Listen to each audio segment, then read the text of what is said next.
Well, welcome everybody. Today we have Andrea, who is one of the most exciting, successful, and intellectual new leaders in the salon and beauty industry. Just as the economy was crashing in 2008, she opened a Lunatic Fringe in Boise. And ironically enough, the salon thrived for her deep curiosity and thoughtful study of neuroscience related to human behavior. What she discovered was the salon's success hinged on the emotional intelligence of the leadership as much as it did on the bottom line. So what I really want to know is, what is neuroscience and how is it related to the human behavior? Because you went in and you're talking about intellectual huddles, emotional intelligence, all things which, are super crucial in leadership. But let's start at the top with, neuroscience. Oh my gosh. Well, thank you so much first and foremost for having me, Sean and Tina. I'm really excited to be a part of this group with you guys. And I love that question, Sean. My leadership changed for the greater when I started to understand a little bit more about neuroscience. And I'd been, really curious about the way the mind worked and the way the body worked early on in my, I'm going to say in my life. I just hadn't related it to neuroscience, which is a newer part of science. Like it's one of the newer forms of science, I guess is the way I'd say it. And so what it is it's, being able to start to understand the mind is universal. And if we can start to understand the different regions in the mind and the purpose of what these regions serve for us, we start to understand why people are maybe acting or responding or reacting the way that they are. And it helps to not take things so personal when you can really see what's happening in the individual in front of you. And when I started to get more and more curious about the way the mind works, I was introduced to conversational intelligence, which is one of my my certifications in coaching. And Judith Glazer is the founder of Conversational Intelligence. She has an amazing book. She has many books, but that really helped me not be so fearful of knowing that this was information that wasn't going to be too over my head. I was a hairdresser, and that could be something that would pose to be a little bit scary because traditional school, I wasn't the strongest in my classroom or in my class. So, I had a little bit of fear of maybe going more into some kind of these textbook things. And it was a great way for me to get an introduction to the way the mind worked, was having more of this smaller group interaction and being part of a course that took it in chunks so that I could start to understand it a little bit. So, what it is just starting to understand how the mind works, the different regions of the mind, so that we can start to understand first for us what we're experiencing when our body is maybe being flooded with a lot of excitement or a lot of fear. We understand what that neurochemical is. And so then we know how to work with it. It's like the more you know, the more there is for you to really take a step back and understand and apply what you know. So it's a little bit of that and much, much more. But if every leader took the time to just understand the basic understanding of the mind, I really know there'll be strength and growth within your leadership. And I do believe, and I've heard this before, that the greatest leaders do have an understanding of this because we're working with people. And if we can help, down-regulate somebody from being in an overreactive state, we're going to really get through, and we'll be able to partner with them to become top performers in their work. So I hope that answered your question. And if there's more on top of that, please ask. And I'm sure there's so much to this, and you would definitely have me intrigued as I look at this a little bit more. And I know we have been interviewing you quite a bit and going through this, and you have a book coming out, and I know your book's going to be talking a lot about this as well. And I want you to talk about your book here in a moment too. But let's drill down and be really specific with this, because I love that you said it helps you to not take things so personally, because I think that's the number one challenge as myself as a leader, and the leaders that I'm really working hand in hand with, is they do take it personally. They get angry and they have a hard time stepping outside of the box, right? That's why sometimes it's better to have like an outside coach to be able to come in, because they're not as emotionally invested. So can you give some tangible advice to salon leaders today, Andrea, of what recommendation you would have to be able to learn more about this, A, and B, some practical tips that we can take. Yeah. I'll announce the book I had just said, Judith Glazer's Conversational Intelligence. She talks a lot about just having more of that knowledge on the 6 regions of the mind. And she talks a lot about downregulating and upregulating. And I think when you know this and you see somebody that's coming into your office, I think as leaders, you may have people that are coming in and they haven't really thought things through. They're just reacting on the information as they're processing it. And we can take that so personal because now we start to own that same energy that they're bringing into us. And when you understand that this person is flooded with cortisol, which is a stress hormone, and that when we're flooded with that, when you have this information, behind you, is they're shutting down and they're not hearing anything and they're not able to take in information. So even if you try to work with them in that reactive state, you're not going to be able to get through to them. And you see that frustration. And I think that's where a lot of times you start to take things personal is you think you're helping them, but you see they keep pushing back on you even more. And so having this basic understanding can help you understand the mind. It doesn't work in stop and go. It works in upregulating and downregulating. So if we can start to downregulate that cortisol and start to open up more of that oxytocin, which is the feel-good chemical that allows our minds to open and for us to start to process information, it starts to allow us to tap into the different regions of the mind that can help us see possibilities versus just all the fear, the limiting way of thinking or information that we're bringing in. Then that, okay, I can actually, instead of working with just them being reactive, I want to see if I can help stop this negative thought loop. If I could just ask them to breathe for a minute, let's just take some deep breaths and just start to regulate your heart and your mind and see if we can, start to create more of a consistency in them working together. And just allowing them to also, asking them a different question in that moment to see if you could start to open them up. So a lot of times I'll ask, like, what are the facts as you know them? Like, what are the facts in the situation? Or what would a significant breakthrough look like? If we were to really look at this from another angle, what would be the best possible outcome?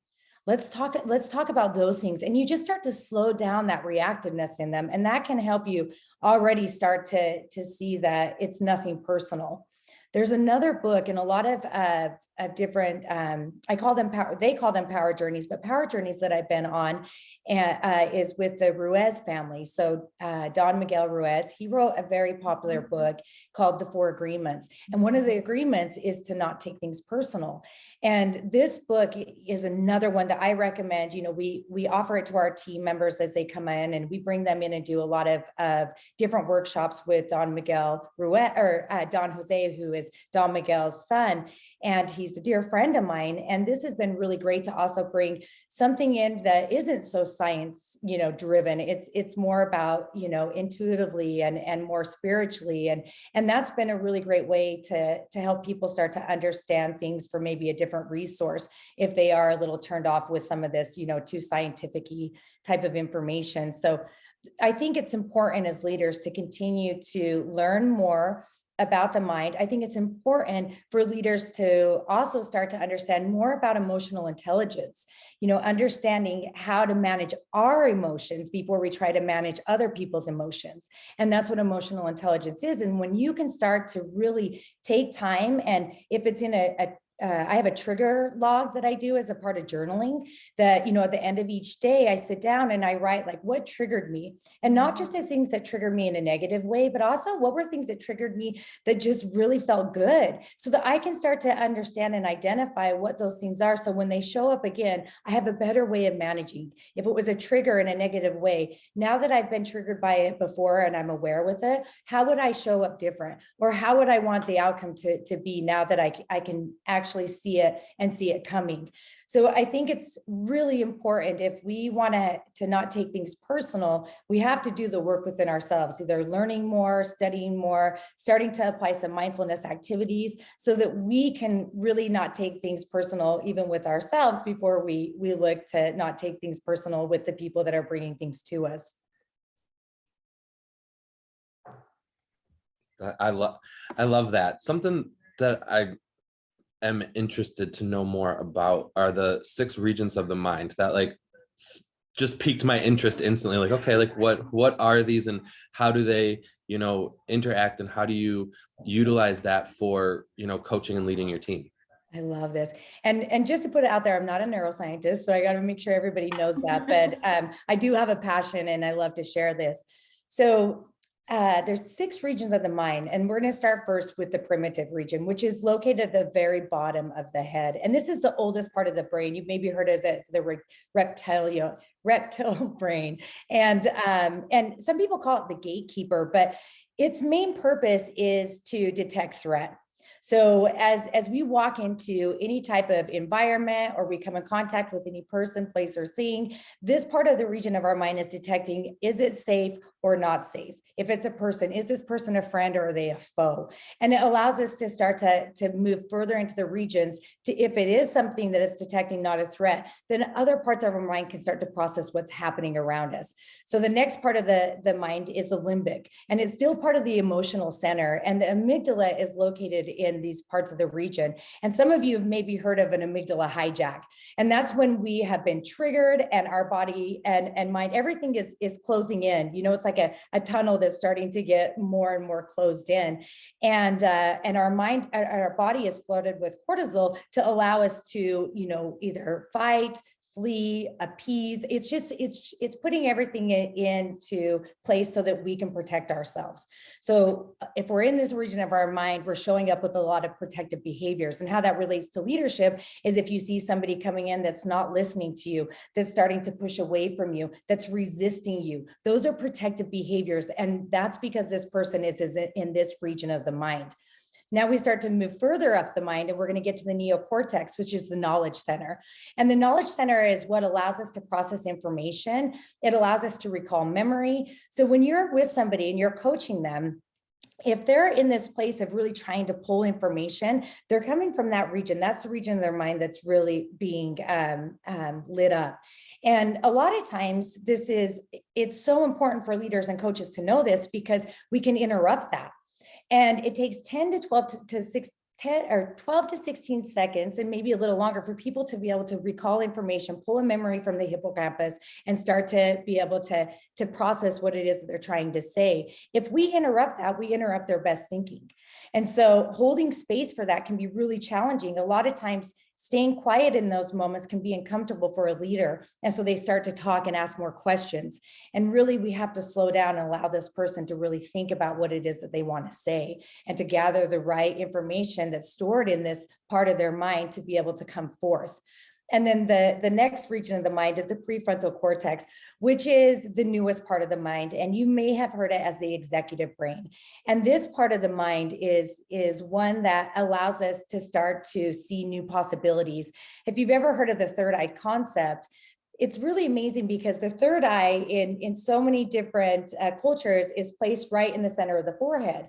And when we're activating the third eye, it's because we're looking into the future. We're looking into possibilities. Well, that's exactly what the executive region of the mind is doing as well. So when we can get people to that region of their mind, and we do that through words were designed to move us to different regions of the mind, then we can start to open up our team or the person that we're coaching into their best thinking. This is where compassion lives. This is where empathy lives. This is where creativity lives. This is where trust lives. And if we know this, then we know that if we can move our people to this region of their mind, we're going to start to see them show up differently. The other most amazing thing about this part of the mind is it's connected to the heart brain. And the heart brain can only be activated if this part of the end region of the mind is also activated. So the heart brain is, there's so much new information around that, the different neural networks around the heart. So it's a very intellectual part of us, and has its own intellectual system. And then we have the gut brain, which is, I think a lot of times as humans, we've known this because we're a lot smarter than sometimes we share, but we've all maybe had, like, I get butterflies in my stomach when this person comes around, or I feel something in my gut, like something doesn't feel right. It's because our gut brain is talking to us, and it transfers information through the vagus nerve.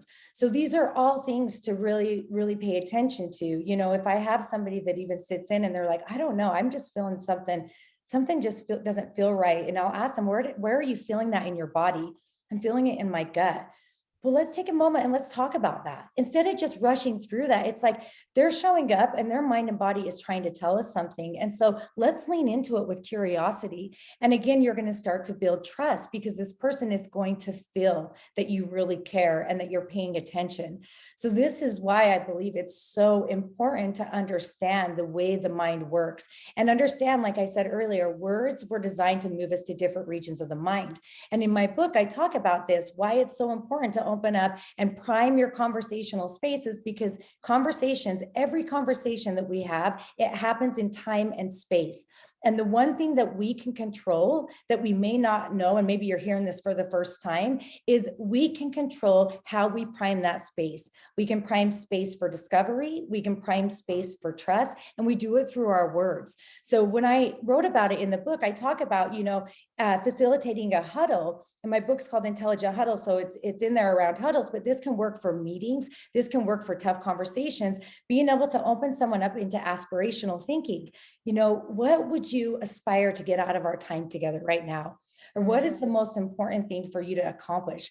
And aspirations are things that have never been done before by this person. And so a new day gives us new opportunities to achieve something that we've never achieved before. That's the gift of a new day, right? So these are the reasons why I believe it's so important to understand the mind. And when I talked about the primitive mind, this is where fear shows up. And if I can see that someone's coming into my space and they are, overcome with fear and they're really stuck in that way of thinking, I don't have to be afraid of it. I don't have to take it personal anymore. I know now how to work with it. And one of the ways that you can work with it is just slowing that thinking down. Help me understand what's happening for you right now, finding out the information and then asking them, where could we start to direct this so that this would feel better, so this would feel lighter, and these are just some of those things that I believe are beneficial for leaders to understand the different regions of the mind. And this basic regions are quite simple, and if you can connect it to, yourself developing as a leader, and maybe something I just said struck up some inspiration, you want to, grow in a new way. This is a really great way for us to have a resource to even develop, and you don't even need a classroom for it.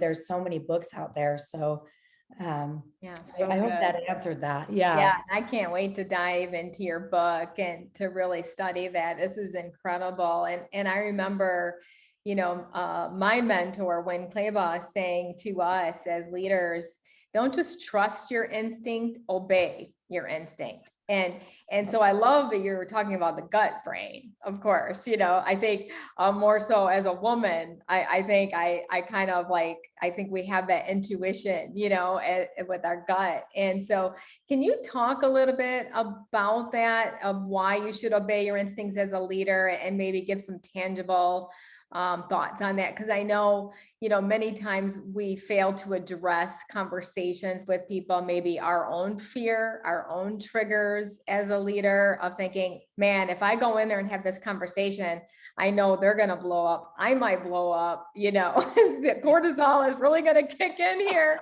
and this is not going to be good for anybody. So talk about that, like having those tough conversations. Oh, I love this. There's a couple places that I may want to go with this, Tina. So I think that, tough conversations, we already, just that word alone can trigger us, right? If we start to prepare for something that we think is going to be tough, we might show up, already a little bit more full of fear. So I now start to look at them as growth experiences.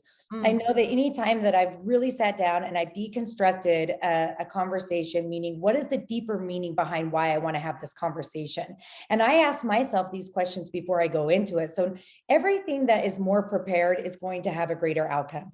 And conversations are the exact same. And that's something that we don't get taught as humans. I never got taught it in school, but it's really important because words carry energy and words change your world. And so if you can sit down and really prepare yourself with, what is the most important, and how would I want to enter into this conversation, or how would I want someone to approach me with this if it was, on the opposite side of things?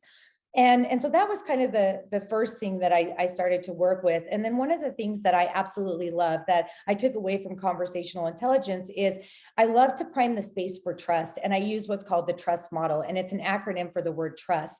And T stands for transparency. I'm just going to walk through it real quick and then I'll come back to it. R stands for relationship, U for understanding, S for shared success, and T for test assumptions. And I love this model because you can pull from different places or you can, go down the list as you enter into this conversation. But one of the first things that I'll do when I'm entering into one of these growth experiences is I'll let the person know where I'm coming from. I want to be completely transparent with you. Something that I'm about to share with you, it may be hard for you to understand at first. You may feel frustrated. And I love to help them understand what they may expect, because then they're preparing themselves, even subconsciously for this. Something to know about the way the mind works. And I'm not going to go too off here, but I want to bring something else about that. A high percentage, if not, I don't know the exact percentage, but I'm going to say it's very, very high, especially if you are somebody that is not into mindfulness practices, meditation, journaling. The mind, because of the way that we have been domesticated and the world that we're brought up in, the mind processes information from bottom up. So it goes through the primitive and then it starts to move its way up. And as I just explained, all the different regions of the mind, if you know that when someone's entering into this conversational space, we have to get them through that gatekeeper. We have to calm them down so we can start to get them to that executive mind to help them see possibilities with us. Because that's really what we're going through in a growth experience conversation, or if you're going to call it tough, is we want to help each of us get to a place that we're coming to a greater outcome than we started, right?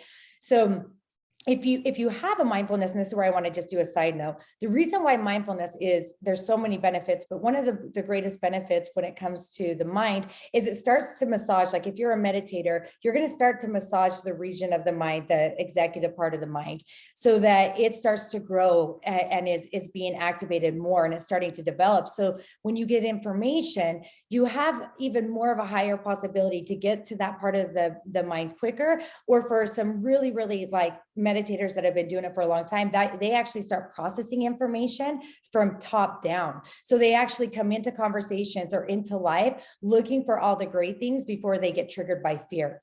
And I think that's really important because we're seeing more mindfulness show up in different trainings, and leaders are starting to become more in tune with it, because that's the way we have to develop our self-awareness to have any beneficial change in our life. It starts with awareness, and mindfulness is the way to develop your awareness. So just a little side note there, but back to the trust model. So I'll go in and I'll talk about, where I'm at in that moment, just being really transparent with them.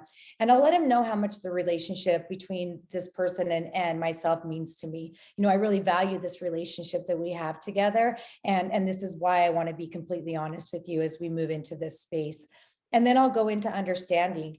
I want to have a chance to make sure that we both get to share so that we can have more of an understanding and stand under each other's reality instead of, this reality gap that we had. How can we bridge it?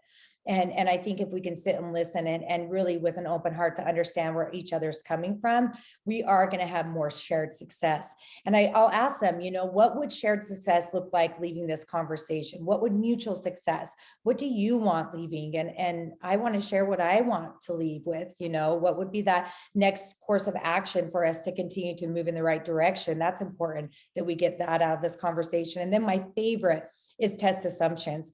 When I'm in this conversation with this person, I want them to know all the assumptions that I'm holding around this situation. I want to test them with you, because these assumptions, they're not fact-based. They're the story that my mind has created. And I don't want to pass it to somebody else. I don't want to pass that poison on. I actually want to just end it here and test it with you. So that's definitely something that I want to make sure that I have your permission to do. So that's a little way that I'll enter that.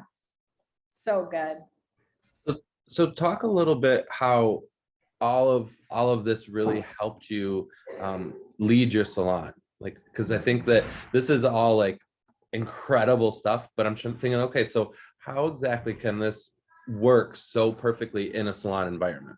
Oh my gosh, Sean, I love this question. Thank you. And I think it really goes hand in hand with why I wrote the book. Like you had said earlier, I opened up the Lunatic Fringe salon here in Boise. It was Sean and Angie as our business partners, Sean Trujillo and Angie Katsanevas. And this was their first out-of-state location partnership salon that they had done.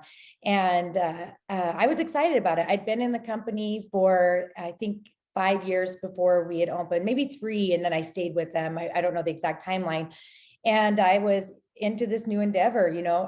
I knew, and you guys had interviewed Lisa Marie, I can't remember her last name, just recently. Yeah, I didn't want to pronounce it wrong. She said something that was really, really, it just rung my bell. And she said, and I don't know verbatim, but what I took away is when she talked about some people get into becoming an owner because they want to be a business owner, and then maybe they forget about the leadership development. I feel very blessed because I got into ownership because I really wanted to be a leader. Like my passion, I love leadership. I love learning about it. There's not been a day that it's ever felt like work. And so I was really excited about understanding how to become a greater leader. This was really my biggest leading moment of my career and of my life. And so coming into this location, I was just super excited. My husband is very business savvy, so we work well together. And 2008 starts, we're entering into what some people compare to the Great Recession. And I'm in this upscale salon in a community that's never heard of us. And there's a lot of emotions going through my body. You can imagine, I was 29 years old, so I was very young.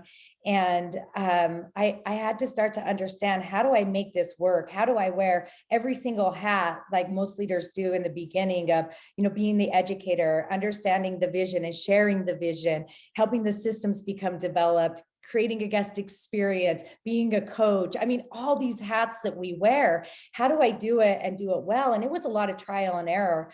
And instantly in this moment, when I started to recognize that I was leaking so much energy because I was having to try to chase down different stylists to make sure that they got the information if we were back ordered on something, or if there was, a new stylist starting, or if someone was moving on, like these things that we deal with as owners. I was trying to interrupt, my guest experience behind the chair to try to get this important information to my team. And I knew something had to change. And I'd been to a seminar with Neil Dukoff, and I'd heard about the daily huddle.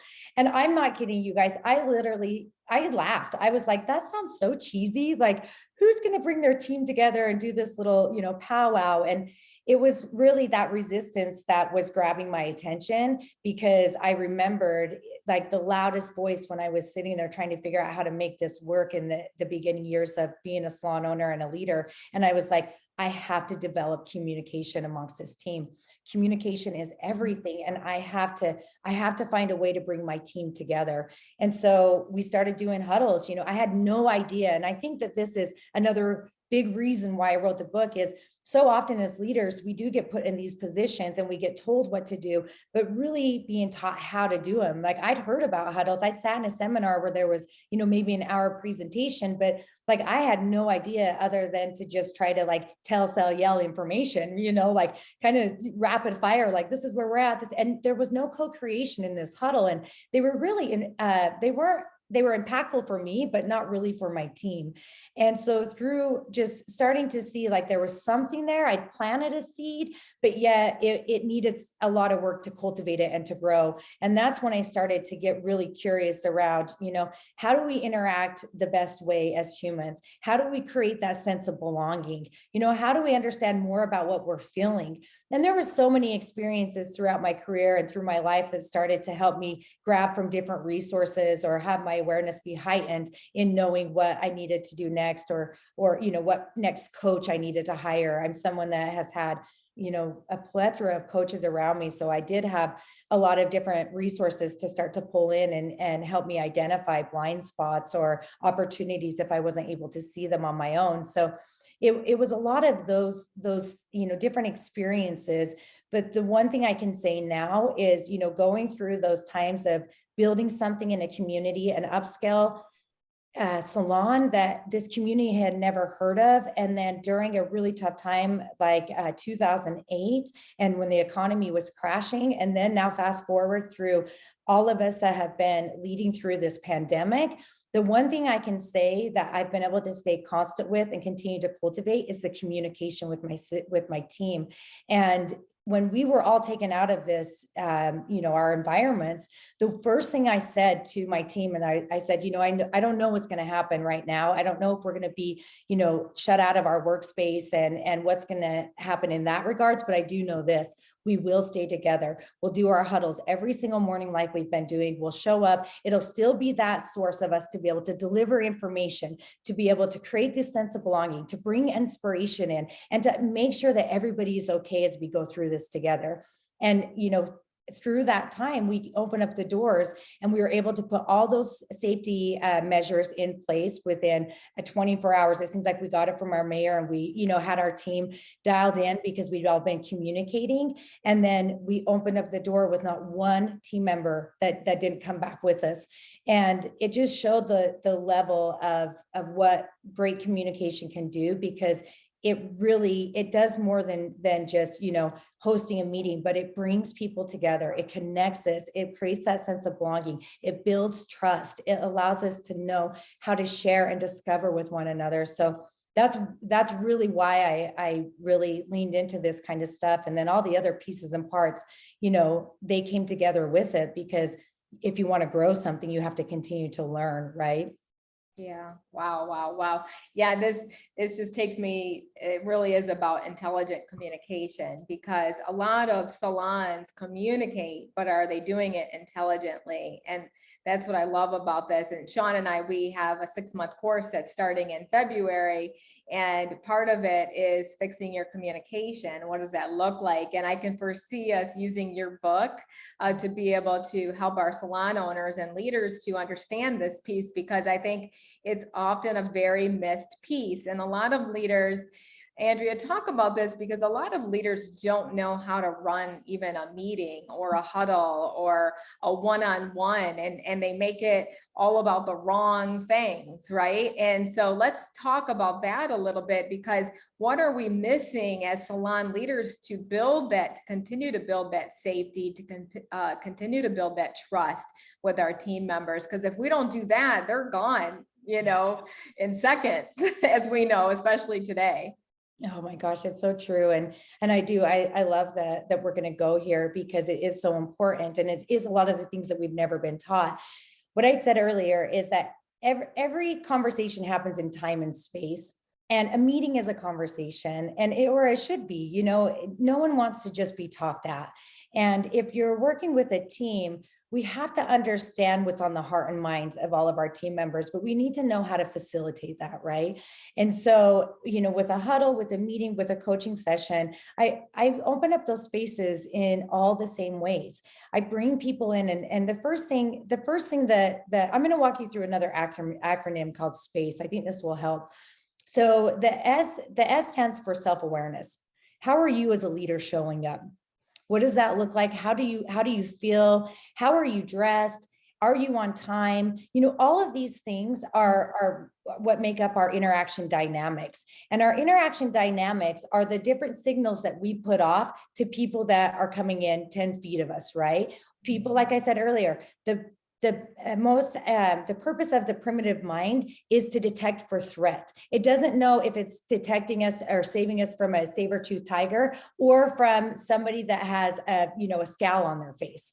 So the body's going to react the exact same. So it's really important to ask yourself, how am I showing up? And this is where, good habits really create good leaders. If you're showing up on time and the music is set to a really nice tone, so the environment feels really nice and calm walking into, you're greeting your team with a smile. These things are those little things that are so important, because they're starting the meeting. The meeting didn't start right when you started to talk. The meeting started when people that you invited to come in to your space is experiencing.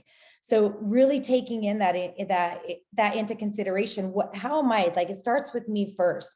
And if you've got some things that you need to work through, and this is why mindfulness is important, we're human, leaders are human. And if I'm having a bad day, I have to know what are some of the rituals that I can tap into to start to regulate my energy, to help me just also get into a space where I can invite people in.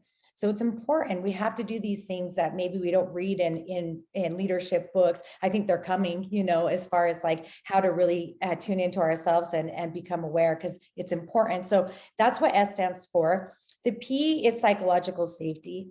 So starting to understand again, how do things look? Is it cluttery in my environment? Does it smell good in my environment?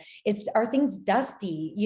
What does this environment look like? Because again, if there is a threat showing up that's in that physical space, it's going to shut people down. How is my tone of voice? Am I speaking too fast? Am I, am I yelling? Or, how's my eye contact? Like all of these things are really what create a space for people to come in and open up to us in.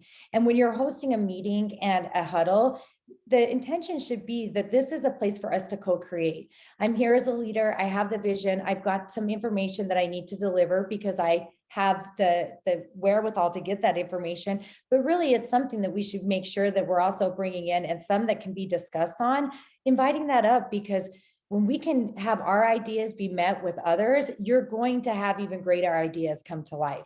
So that psychological safety is really important. And if somebody looks like they're not, really there with you, we all know what that looks like, but they look shut down, finding a way to even, tune into that person and smile at that person, compliment that person, ask them how they're doing and what is it that they want to walk away? What did they show up for? Use that curiosity to start to help them aspire what's the most meaningful part of them being there in that moment. Bring them back to their present moment, because they're probably lost in a story that's not a good one, right? So we have the ability to help stop that thinking. And then we go into A, which is aspirations. I start with aspirations. When I bring people into a huddle, I'll ask them, whatever aspiring question, what part of our culture is motivating you today? What is a challenge that if we had time to talk about it, to solve it with you, what would that be? So really just being able to start to bring that type of aspiring and share and discover in to the beginning of the space. In a big meeting, if I have a team meeting, I'll ask them, like, please, if you can just take a moment and write down, what is it that you want to walk away from this meeting learning more about?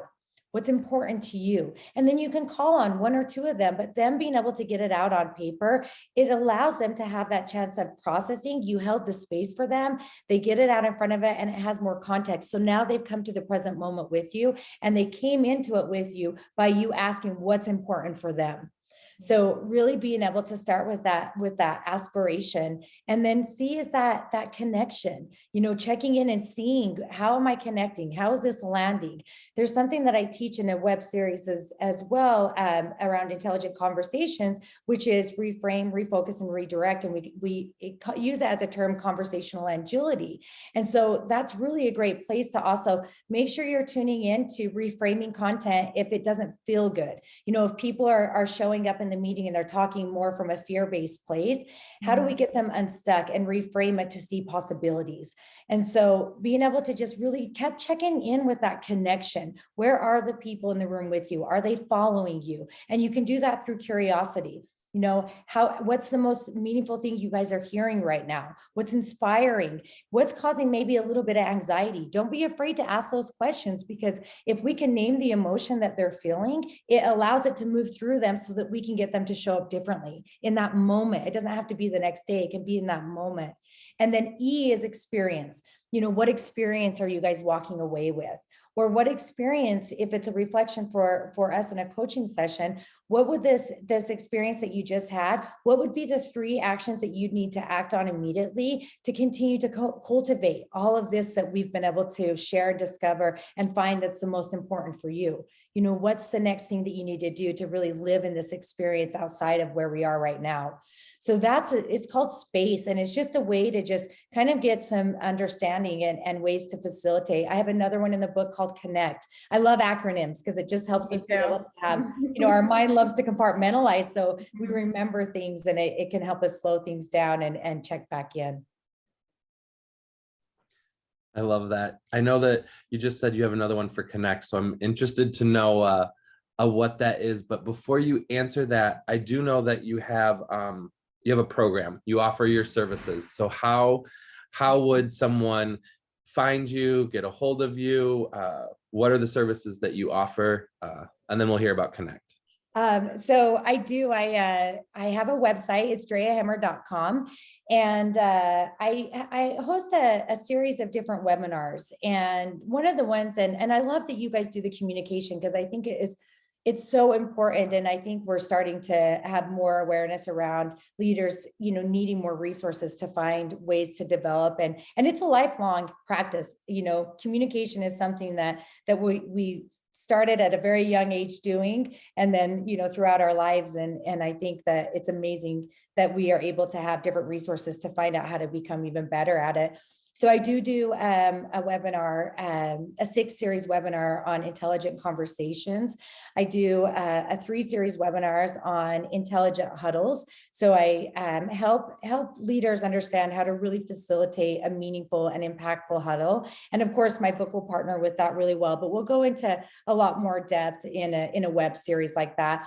I do an emotional intelligence web series as well. I think it's so important for everybody, but I'm speaking to leaders to really understand how valuable it is to know more about emotional intelligence and how to really manage our own emotions, because we're brought into a lot of situations that would trigger us with high emotional states. We have to make big decisions, and if we can calm ourselves down and step into a greater way of thinking around what we're about to make a decision on, we're going to have greater outcomes. And so I think emotional intelligence is really, really important to start to understand more about. And then I'm working on one with journaling. I'm a big journaler, and I love to help people get started. There's a lot of blocks that can show up for people if they've never done it, but they're starting to hear how important it is. And so I have a series that I'm developing. And then one other thing that's kind of neat that I've been able to do that I love is I love building and creating content around the things I'm passionate. And so I have a lot of different organizations, business owners, and different leaders that will bring me in and let me know what it is that they're maybe needing or they're seeing that their team could benefit from. And then I develop content around them. I have one tomorrow that I'm really excited. And that's just a lot of where my passion comes from, is being able to also continue to keep creating with some of the things I've been doing. I love the fact that you're in the trenches, that you're not only a coach, just like Sean and I are the same way, but we're actually doing the work too, and we're feeling the pain. Whereas a lot of coaches aren't in the trenches owning salons, and they're out there coaching, which is great too, in a sense, because you're more available. But I think there's so much to be said about being in the trenches, right? And so as we, start to wind down a little bit, can you tell us some of the trials and challenges that you're going through right now as a leader, and how are you navigating through some of those areas? Oh my gosh, the one that I'm actually celebrating now, and I don't know if it's one exactly that I think it can be relatable to a lot of people, but I'm very fortunate that the place that we're growing in our location at our salon, and we have 23 stylists, and we have 5 front desk team members. So we have a very big team, and this March we're going to be moving into a new location, and so it's double the size that we've been in, and it's going to be so beautiful, and it's exciting. And so this growth, there's a lot of things that come with growth, and there's a lot of excitement, there's a lot of pains. And I have been behind the chair now for 22 years, and I've slowly been coming, further out from behind it to do what I love to do, which is lead. And I just made an announcement that I'm going to be officially retiring from being behind the chair. And that was a really hard decision. I've been processing that for 3 years because I love it so much. And I think as leaders and as owners, we can love almost, if not everything that we do, but we have to take a step back, and we have to see, where is it that we need to really be to continue to embody what it means to be a leader, which is, leading people. And I knew my time was being spent in all these great places, but where could it be really partner with the commitment of being a leader? And so that's been one of the things. And I think it's it's incredible to get to feel this in a lot of ways, because I mean, I have a lot of empathy for my teams when they start to go through some of these type of decisions. You know, when you have stylists that are going into motherhood, you know, I'm not a mom. And that can be something where, you know, when they're making that decision of taking time from behind the chair, you know, I maybe have not been as compassionate because I didn't really understand, because I've always been there. And so I think that there's, you know, a lot of things that will show up, and I think that will benefit me in leadership, and I think it will benefit me in my coaching. So that's one of them. And I think the one thing that could relate, you know, on a different scale for people is really, as a salon owner, I believe the most important thing is to stay active in recruiting and attracting new talent.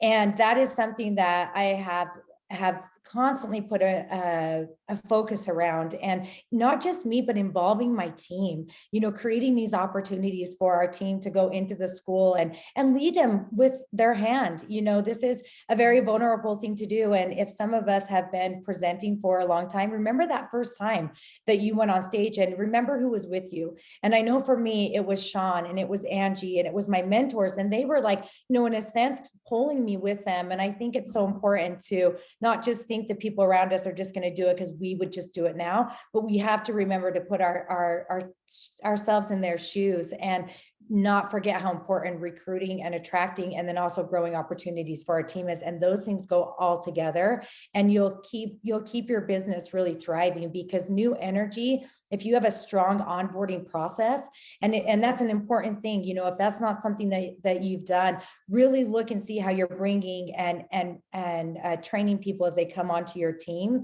and put focus around that onboarding, and you'll start to see these different systems develop. So you've got, you know, your recruiting, your attracting, your onboarding, and then moving into your career path. And those systems are really important, and you're going to be better at some than others, but it's important to really stay focused on those things, because I think that's when you really get into a lot of discouragement if you are seeing team members move on, because they will, you know, that's part of this. That is, I mean, I love the lessons we learn in nature. Everything has a cycle. And so, you know, some is longer and shorter than others, but we have to prepare that those cycles are going to happen. And it's important to make sure that you're really staying connected to the greatest places that you can continue to recruit and attract from.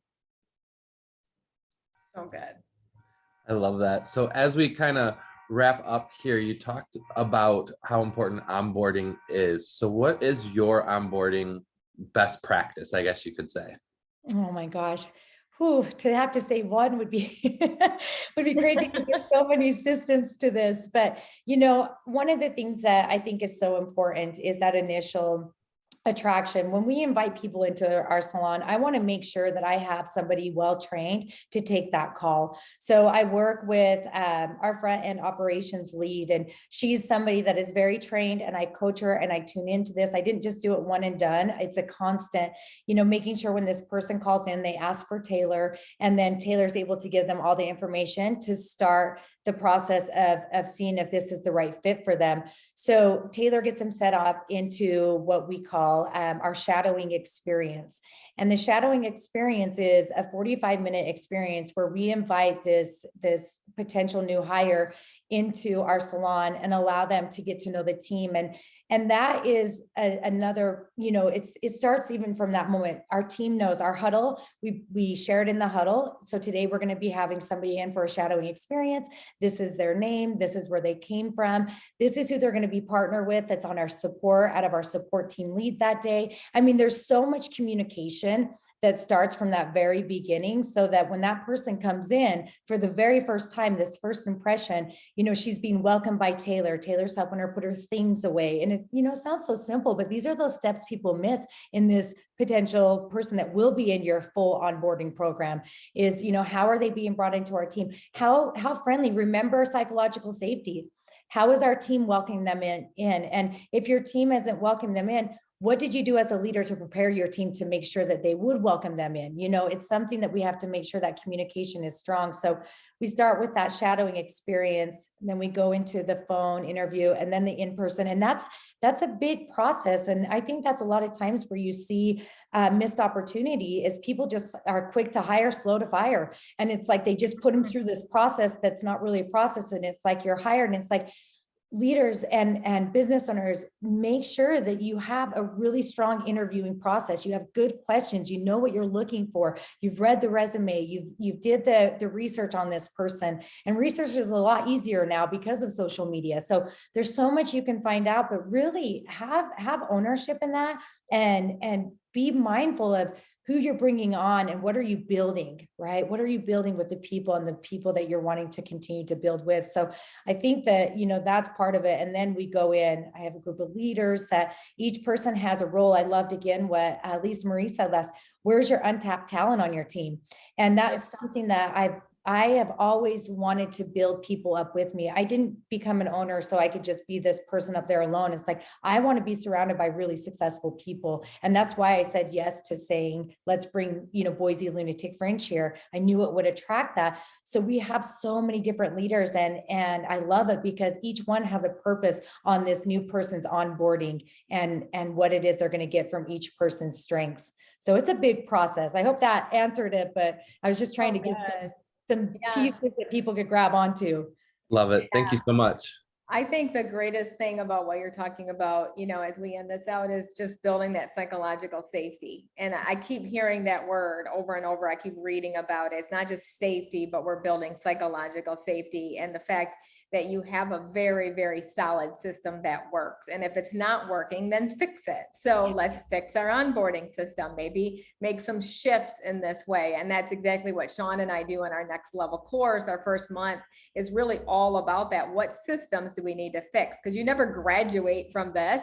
You have to constantly think, okay, what do we need to shift?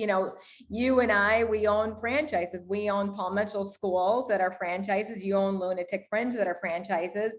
And we know that we have to shift some of the systems as we go throughout, and start to train them as well too. And, as we end this out, I think you made a really, really solid remark, which builds psychological safety too, is not only just create a system, but train. You alluded to the fact that you trained your team member over and over. And I hear time again from my leaders, I hear time again from salon leaders, I told them to do it. And what is the number, the magic number of somebody needs to hear something? Is it 7 times? Like what's your neuroscience tell us to do? Yeah, people need to hear things 7 times before they believe them. And one of the things that can really help in those places, when I worked leader, and it's like, I'm telling them, it's like, stop telling and start asking. And one of the things that I'll ask my team is I'll say, help me understand how you got here. So if I see that they're still not understanding, I need to find out where the reality gap is. So walk me through your process. This is the result you got. So help me understand how you got there. And then once I hear them, it's like, now may I help you possibly see a way that you could get there a lot easier or a lot more successful, and you grab their attention. So I love that so much. So it is about making sure you're following up with them and seeing where they're at in understanding what it is that they need to know to really partner with your systems or partner with your culture or the vision. It's important to slow things down and find out, even in that moment, like, okay, I've told you a lot of information. Can you repeat back to me what you heard me say? Because in 12 to 16 seconds, they're checking back into their neocortex, trying to make sense of it. The mind processes information in bits and pieces, and the information that it misses, it creates a story. And that's why we have reality gaps. So even when I'm telling and I'm downloading a lot of information with somebody, I'll ask them, especially in training, okay, let's just slow down, repeat back what you heard me say. I want to make sure that I was clear, because that was a lot of information. And that is such an important conversational tool and way of strengthening your communication, and to also see where that person is. Are they with you or are they lost? And then reframe it so you can get back into the direction you want to move in. Yeah, perfect. I love that. Thank you again, Andrea, for joining us today. You dropped so much knowledge. I'm looking forward to your book. When will that be available? So it's coming out on February 1st, and you can order it on Amazon and Barnes and Noble, and you can go directly to my website, andreahemmer.com, and the information on the webinars or connecting with me. And I love connecting with people. That was another reason why I wrote the book, and I'm saying yes to all these great opportunities like you guys are providing. Is I have a passion to continue to meet like-minded people. So those are the ways you can find me. My Instagram, Andrea Hemmer. I'm on Instagram, and always a work in progress there, but it's growing. So, but you can find me, in those places. I love that. Again, thank you so much for joining us. Oh my gosh. Thank you, guys Drea. so much. Thank you. Thank you. This was Thank you to epic. your listeners too. Take care, Drea. Thank you. Bye-bye. Bye.